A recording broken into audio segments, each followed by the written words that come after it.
भाईजान आप मुझे काम पे रख लेंगे? हाँ भाई रख लेंगे। क्या आप शादीशुदा? हाँ मैं शादीशुदा हूँ, मगर आप ये क्यों पूछ रहे हैं? हम शादीशुदा लोगों को काम पे रखते हैं। कल निकाहनामा लेके काम पे आ जाना। ठीक है साहब जी। ਐ ਕੀ ਗੱਲ ਹੋਈ ਸ਼ਾਦੀशुदा ਬੰਦੇ ਨੂੰ ਕਿਉਂ ਕੰਮ ਤੇ ਰੱਖਣਾ? ਸ਼ਾਦੀशुदा ਬੰਦੇ ਨੂੰ ਇਸ ਲਈ ਕੰਮ ਤੇ ਰੱਖੀਦਾ, ਉਹਨੂੰ ਗਾਲਾਂ ਖਾਣ ਦੀ ਆਦਤ ਹੁੰਦੀ ਹੈ ਤੇ ਘਰ ਜਾਣ ਦੀ ਜਲਦੀ ਨਹੀਂ ਹੁੰਦੀ।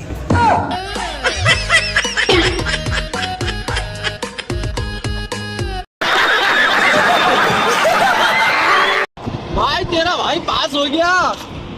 अरे मेरी जान, अरे फिर तो पार्टी बनती है यार।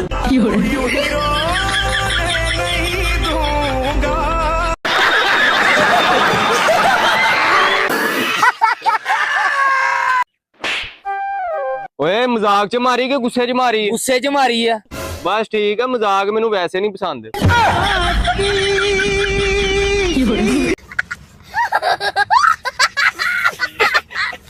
किन्ने दी? 18,000 का ही। मेरे को तो 300 ही है। तो कोई बात नहीं यार, तुम गरीब आदमी है, 200-300। ओ भाई हेलो, मैं तेरू कदों कहा कि मैं 300 दी लेनी? और कितने का लेना? ले को करने वाली गल कर। कितने है तुम्हारे पास बोलो। 40 रुपए ले ले। तुम्हारे जैसा मैंने बेशरम आदमी नहीं देखा। 18,000 रुपए की चीज है, 40 रुपए बोल रहा है। लाओ निकालो।